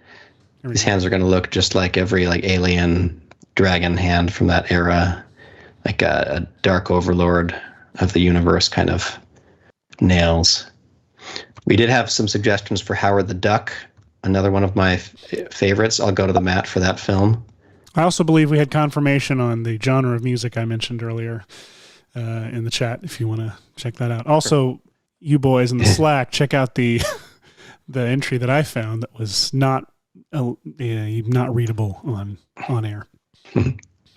I'm surprised it was able to be posted into the chat, and we will slide this nail right here, and maybe, okay, if this model is designed the way I think it is, which it looks like a pretty symmetrical setup, hopefully I can just go up here and let's add a little symmetry object. Where are they? They're up here. Michael, where are the symmetry objects? Oh, sorry. Hang on just a second. Blah, blah, blah, blah. Symmetry object. Oh, right there. It's a new look. New look, yeah. Same rate symmetry. Same acceptable symmetry. Same, hopefully, normal preserving symmetry, right? Connected all of these things. They're called teeth, but I should rename these claws. And then I'll drag them into the symmetry object, which should put them right over here. And it's not quite. So let's just go ahead and press C on that symmetry object to make it uniform. I mean, not uniform, to make it into geometry. Hey, Ash, can you remind us what your end game is here? Like how much you're going to get? Oh my gosh, I'm not going to get through as much as I thought. I wanted to have some cool scenes of this guy replacing Gremlins in some classic shots from the Gremlins. Do you have at least one shot that you think you could use this on? Because this is a really cool asset you've made. I like this asset a lot. So basically, I've just been doing, weird ET. Oh, what was the species name again? Jizz. Nope. Asogian makeover classic show. Right. Okay. I like it. Here, everybody. Here's my Gremlins T. That looks model. so good. So he's lovely. Lovely. Put it like that. Let's try to. I don't need that. Where are? All right. Should I try to bake him into one object? That would probably be a good idea, right? Let's select all these and let's. First, we'll save. I haven't saved. Oh, Hashi. Dear God. Thanks for reminding me to say. Oh, man. We almost lost you, Gremlins T. Gremlins T. That sounds like it's probably a brand of delicious tea. Gremlins T. It's what Grogu is drinking. 100% what Grogu is drinking. Okay, so I'm going to do this. I've got all these different geometries now, and I'd like them just to be a simple thing that I can throw into Mixamo. So I'm going to grab all of these so I don't have to deal with this many textures and stuff. I'm going to throw them into a connect object like this. There's some things happening in the chat that I'm finding very funny, but we just can't endorse. All right, we're going to say object. We're going to bake this object. Wait, no, first I'm going to throw them into the connect object. I'll press C. Did you lose something? Phil did it. Phil did it. And then he crashed everything. Oh, no. Phil. All right. I threw everything into a connect object, which means it has multiple textures like this. But I then went to object, bake object, and I'm going to have it make something like, I don't know, a 4K-ish texture that is a single texture, and I'm going to replace the object here. So let's just say that. Let's determine a path for that in our VFX and Chill. Where are we? Let's just look through all of my exciting folders here. Where do fills get saved? They next to the project file. Boom. You can right click and oh no, you can't because you get crashed. I forgot. Oh, look at this crap. Okay, 66 frames it got. 3D stuff. Okay. So now I'm going to press bake, and what's going to happen is all these textures and everything are going to pretend it's just one. Well, first it's going to give me an asset error because I don't need them. Forget about it. Forget about it. Thank you. All right. So what's happened is look at that. Look at this. It did it. Sorry. Just did it. It did it. Oh my gosh. Background. Okay. Continue. I'm so sorry. Nothing. I'd forgotten that they would all be named by the top layer at the time. So he just came back in as Claus. And I kind of like that. That's the perfect name. That would be the name and the movie name. That's fantastic. Steven Spielberg's Claus. Oh my gosh! I'll just throw the Amityville font on that, and we're man. What's his name? Who puts cats and everything? I feel like he's done that, hasn't he? Isn't that his Jaws one? Oh, it probably is. And we invited him. You're on talking the show, about Owl Kitty. Yes, Owl Kitty. Thank you. Yeah, find Owl Kitty on all the social medias. So E.T.'s looking weirder, and that is because instead of all these multiple materials, he's now actually just using this one material and as one object like that. And the reason it looks so mushy is because I got to go to the viewport and change the default texture size to match. And now we've got sort of the same thing going. And also I'm going to uncheck reflectance because I don't need that. There we go. So look at this, one object, one texture, So I'm going to, what I really need is I just need a close-up like laugh on this guy or something. So let me export this as an FBX, and I'm going to export the materials too. And I don't think I need to do any other presets things. I don't need the lights, but I'll say okay. And then, whoops, did I do it? I think I clicked through my naming. So let's see if it exists somewhere. E.T. Gremlin T. Nope, I must have closed it. Oh no, it's hidden. It's hidden. Save file. No, let's see. Oh, now I feel bad using Claus if Owl Kitty's already got it. Well, I don't know if he has. Chat, confirm for us, please. The chat's saying that they love Owl Kitty. That's not what we asked, chat. No, we don't want to know about people who make us feel insecure because of their skill. Yeah. I have Hashi for that. I don't need anybody else. Mixamo.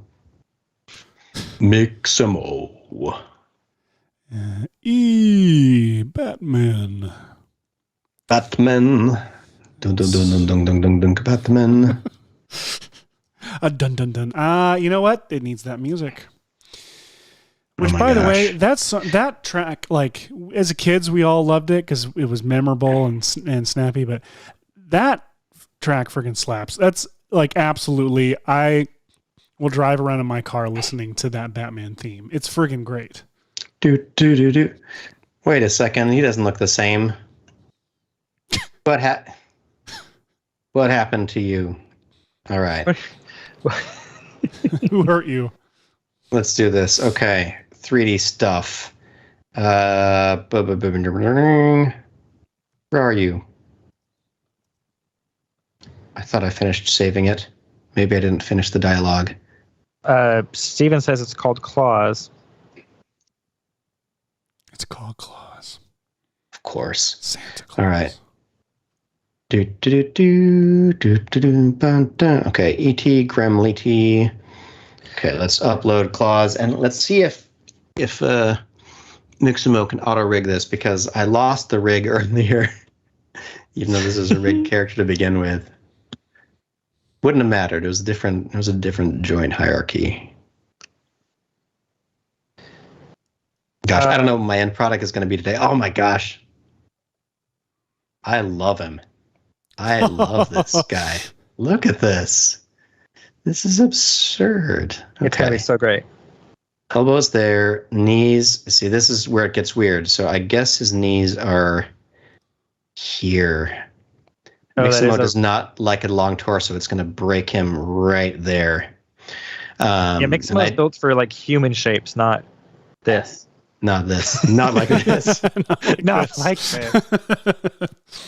I am working on doing the force push kind of warpy effect on Goku.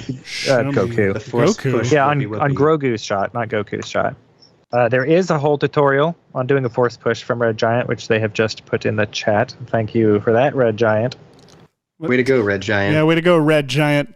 There's no one like you. The way I'm doing it, ignoring completely that tutorial because I don't remember what it said, I'm doing this. So I've got this layer here with a ramp on it. I was trying a couple different things, but let me drop my effects back all to whatever. Oh my gosh, we've learned so many ways to make expanding rings on this show in the last couple of months. Got a gradient ramp placed, so it ramps from his hands to the outside of the comp. I just black to white, nothing fancy. Then Colorama, I have set to solarize gray. Then I cycled repetition. So normally it would just solarize it like that, but cycled repetitions gives you a whole bunch of different rings all at once. Then if you animate the phase shift like so, you get rings going one direction or the other. So that gives us this sort of look. Just nice, infinitely expanding rings, which is handy. And then I used fractal noise in overlay mode just to kind of break up those edges somewhat. The overlay blending mode. Although I might, I am gonna do it. I'm gonna change it from overlay blending mode.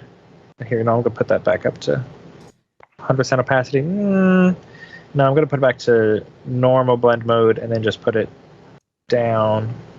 Anyway, I'm fiddling with stuff I don't need to be fiddling with. Anyway, fractal noise on top of it, then turbulent displace to kind of reshape stuff. Animated, so that it does this. Warpy. And then I used a circle effect, one of my faves. Very useful circle effect. Oh my gosh. Circle is set to medium gray, and I've got it inverted and animating the radius out. So the circle comes out like that, very feathered. So it goes from very little to more. And then I'm using that inside of SuperComp as a displacement layer so that it warps all the layers below it. We've got a nice little subtle little warpy going on there. Nice effect stacking. Thank you. And I'm going to make the circle open up a little quicker so that we can see more of it before the shot cuts to the next shot. I want to see it clean-ish and then open up. Yeah, there we go. That's better. So so it starts out force pushy. There we go. Very nice. So our overall so far is we sip the tea. We look over. Oh my gosh, there he is. Holy crap. That's where we're at. Were we recording just now? Did we get all that? Sound effects built in. Don't feed him Reese's Pieces after midnight, says Red Plaid Films to you, Hash. Oh, that's exactly the clip I want to use. Is like, and whatever you do, don't feed him after midnight. And it's just the hand grabbing those pieces. So right now I have this That's amazing. All right. Oh, hey, you're that doesn't not work. It does not work. All right, so I'm going to turn up the character arm space. Yes! Flashbacks to visiting the Warner Brothers store.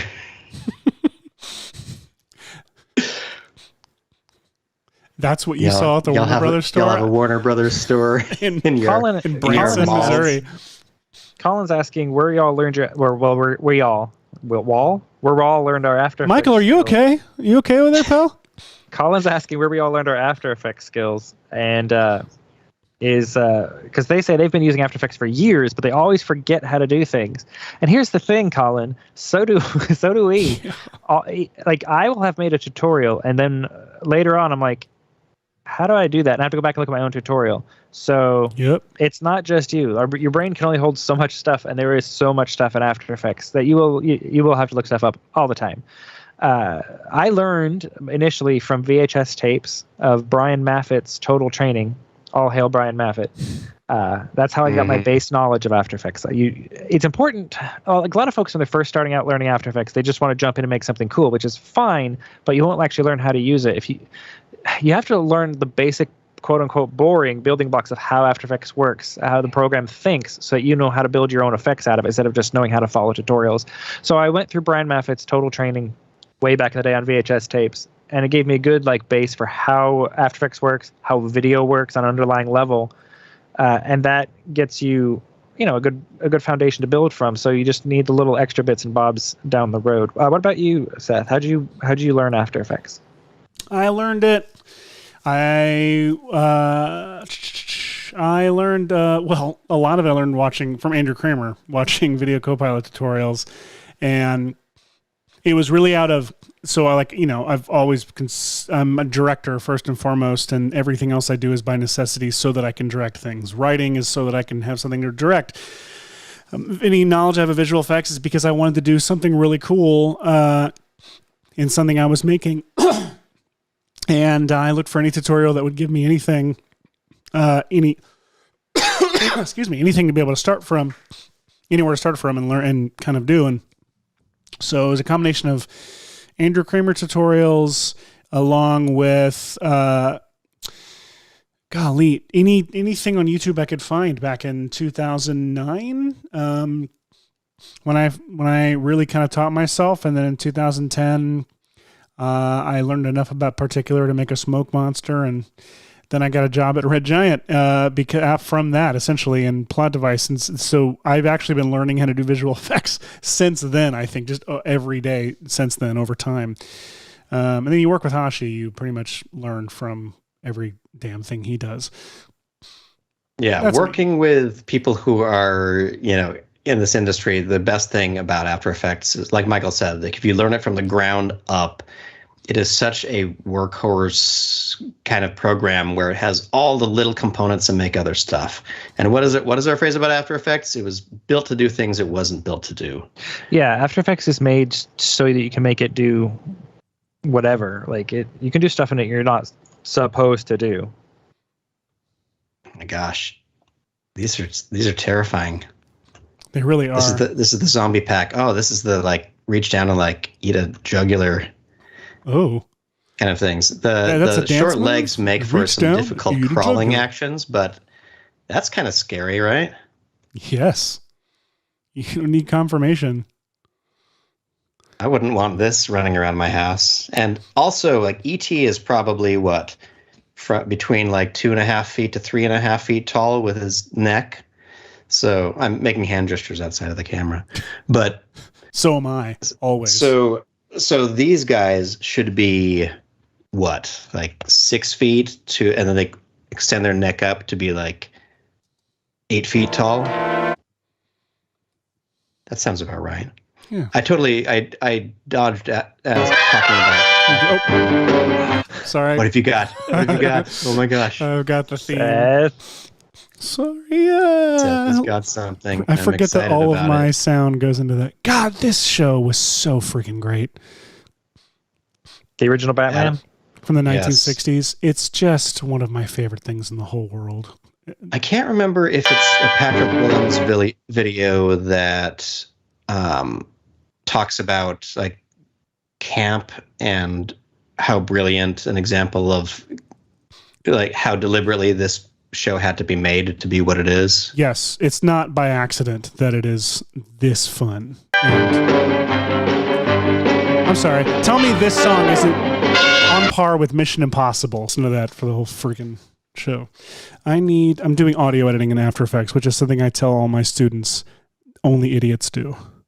I mean, not wrong. That's good enough for me right now. Let's see if I drop this in. All right. Man, it turns out there are not very many Gremlin-y actions. I thought there would be more. Like in the monster category or something. I'm about to hit play. Forgive me, but I just want to see how. All right. I'm done, guys. That's my show. Oh my gosh. I'm so excited. How are you guys doing? Now I can pay attention I'm to you doing guys. all right. I'm trying to find a Mixamo thing that has some good head bobbiness to it. But not finding as many as I want. See, I want the guard level down. Activity level is higher. Overdrive's a little faster because you're kind of Muppety. He's just rapping. He's just destroying you. What's that tweet? Like every picture of E.T. from the E.T. ride looks like he's just destroying you in a rap battle. Yes. Phenomenal. Okay, Jason Murphy, now change the song to say Batman. All right, cool. I'll just hop into my recording booth real quick. Pull my 60s choir. My content aware fill for audio. Let's see, posture. What if I change the posture to higher? And the guard level to medium. Okay, so the posture is how upright it's standing. There we go. That's what I want. I want some kind of goofy, monstery idol that looks a little bit more like a laugh. The laugh they had was like a very very mocap like yeah. Wah, ha ha ha. All right. Let's save this as, man, I gotta at least get this into a shot, huh? Yeah. Man, I'm sorry, everyone. I was so excited. I mean, that asset alone is going to be reaping great rewards going forward in the future. It's about time we update our intro with some assets as well. Yes. So Claus the gremlin is definitely going to have to end up in there. Claus the gremlin. All right. Gremlin Claus.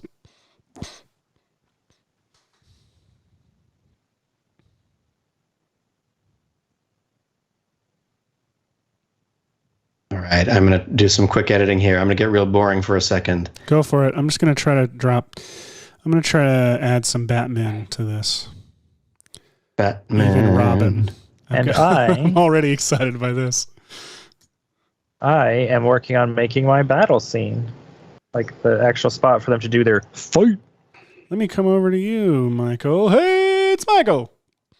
Hey. Show us your arena. Yeah, here we are. I've got Kermit comes fly. He's gonna be like flying in and then land, and then they'll be ready to do battle. So now I'm making like the battle space here. So I've got myself a floor. Then I have to decide like I want it to be like Street Fighter-esque. So one of those places that's like clearly built for just fighting and no other purposes. So it's gonna be like a techie like circular battle arena is my thought. And that's the extent of my thoughts on this process so far. So I've got to make all kinds of fun stuff. So let's see. We need like a basic wall, obviously. That needs to be there. Let's make this nice and tall. And I want to see in it while I'm working, so I'm going to slice it real quick. And rotate that. My rotate key.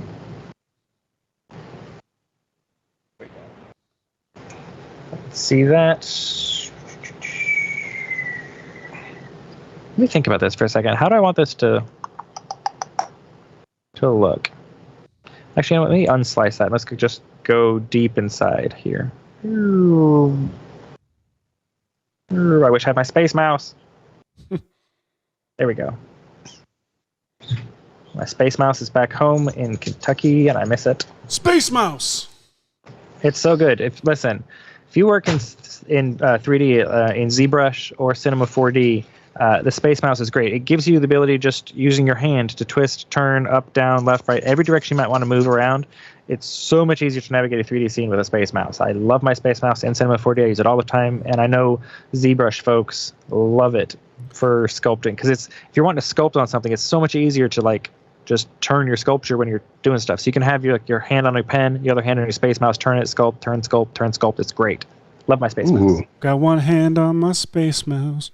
I feel like Space Mouse actually needs a theme like the Batman theme. See, if I'd known I was going to be doing a bunch of Cinema 4D stuff and trying to get something done in 10 minutes, I would have Space Moused a lot sooner. Now I would have brought my Space Mouse here instead of leaving it like a fool. All right, let's make random gibberish for the outside then. So I'll throw that platonic in a cloner, holding Alt key so that the platonic goes in the cloner without me having to physically do it. Gonna make it radial. Make that radius nice and big. Bigger than that. Let's go. Just out there. And we'll make more clones. More clones. Let's see how many more clones you want. Pretty good. And we'll raise that up a bit. Up a bit. Come on. Didn't mean to type the letter E in there. I wanted to hit E. This is an amazing little arena. Yeah. Right? It's going to be great. And in 2 minutes, it's going to be fantastic. Oh my gosh. Just kidding. It's not going to be great in 2 minutes. It's going to take a longer time than that. Let's see. Let's make it spacey. Putting this ring. There's nothing spacier than a ring. This is going to be a glowy ring. So let's make the ring radius big enough to go. See, again, I need my mouse for this. There we go. Bring that in, put it down. This ring is going to glow. It needs to be a smaller radius. There we go. Let's start putting some textures on some of these things. You already got Kermit with his texture here. Let's do a nice black, kind of metallic look for most of the rest of the stuff. We don't need the default specular. We will do a Beckman. Let's apply this to the cylinder. And let's do it on the tori, or the platonics as well.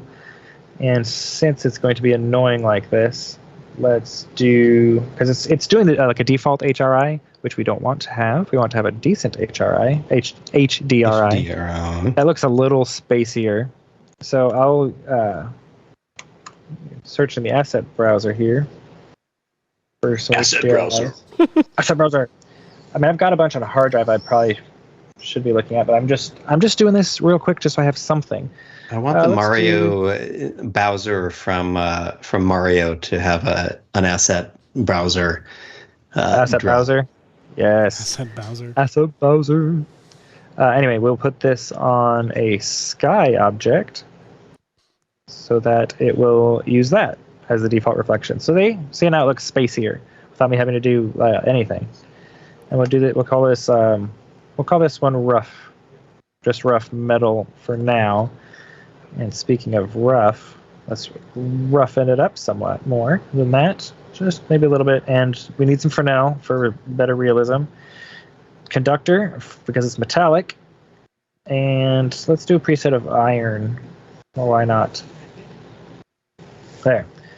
And then, you know what? I want those platonics to have a bit more interest on their edges because nothing is that sharp in real life. So let's do a bevel deformer, holding shift to make it a child. So now we got nice little bevels on there, which will catch the light real nice and make it neat looking. And we want this to be a glowy blue beam because, of course, it's space. Things are glowy and blue. That's what futuristic. If we've learned nothing from our time with the folks from Perception, it's that the future is glowing and blue.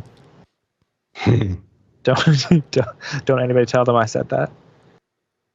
Let's see. We want Fresnel color because we want that to be a nice glowy blue, blue, blue, glowy blue, glowy blue. Let's see here. for this gradient, let's do a nice deep blue for the outside. Or inside, I mean. And then brighter blue on the outside. Like that. Or you know what? Let's flip that. Let's invert this gradient. Invert. There we go. Yeah. I'm liking that. This needs to be way hotter. Brighter. Yeah, I'm liking that. Then in post, we can make that really pop. Yeah, because we were going to bring this in somewhat too much. So what I'm going to do is in the shader under luminance, I'm going to say I want that to be extra bright. You know what? I'm probably going to use redshift for this. So let's not fuss around with this too much. And let's put this metal texture on our floor as well. Yeah, we're totally going to run out of time here, but I know we've got like 2 minutes left. But name this Battle Arena. What are you doing? Where are you exciting? Where are you at, Hash? I am just trying to throw together some audio, a little thing that I could render to send Seth to show people where I was headed with this. But I've just pressed the replace with After Effects composition button, so I need to save a new project. Royale, Hashi, show. And we've got, okay. So there very little to pick from. I couldn't find a good just shot of Henry Thomas listening to kind of replace that bit that I have of what's the other one's name? Michael? Or yes. No, his brother's name's Michael. His brother's name's Michael. But let's see. This is the best I have, I think, that is similar to this to these shots. So I want to just kind of make a render one to replace that with and leave the data in there. And then I'll throw that over to you, Seth, just so people can get a taste of what I'm going to put together for them. And Seth, it sounds like you might have something awesome to play us out with. I don't want to go over today. Oh, yeah, it's 139. No, I was getting started on this while trying to combine several Batmans into one shot with Michael Keaton prevailing at the end. Michael Keaton. But it's going to take some time to really get that shot looking like something. So have you... As is often the case. Have you sent that over thing you want me to play? No. Oh, okay. I won't get it in time here. But well, everybody. I don't want to let you down. So I would like to get this put together. And so we can release our these little moments of these precious moments. These precious VFX and chill battle royale moments, or VFX and chill royale. Ooh, look at that. Lovely time warping artifact right there. Well, it is 2:00, gentlemen. So I think it's time for us to find out stuff we might have learned, ? Did we do any rotor brushing? Well, I didn't. I actually had done that ahead of time. Michael, you did some, did you not? Hashi did all the rotor brushing ahead of time when he was prepping all of the assets for the different possible wheel elements. We didn't actually have to do rotor brushing live on air this time. I didn't do any motion tracking live on air this time either. I thought I was going to, and I didn't. Hey, that's kind of nice, actually, all things considered. It's nice. I don't remember any rainbow fighting, so that's gone. Oh, Kermit was going to. The very, very next thing is he's going to do that at Grogu inside this battle arena, because Hashi also helpfully found some nice Mixamo things. So I was going to make him do like a little whoosh, like throw a rainbow at Grogu, but I did not get to do that. Whoosh there it was not. But we did do some color matching using Super Comp. We motion tracking. I didn't do any motion tracking. Did you guys? I didn't, actually. I was positive I would as well. And yet here we are. Here we are. We did do some After Effects. Michael did do a Kermit voice. Gizmo did not die violently, but I'll leave that there just so it can all be in our hearts and minds. Cinema 4D arena build. We did watch Michael build an arena in Cinema 4D.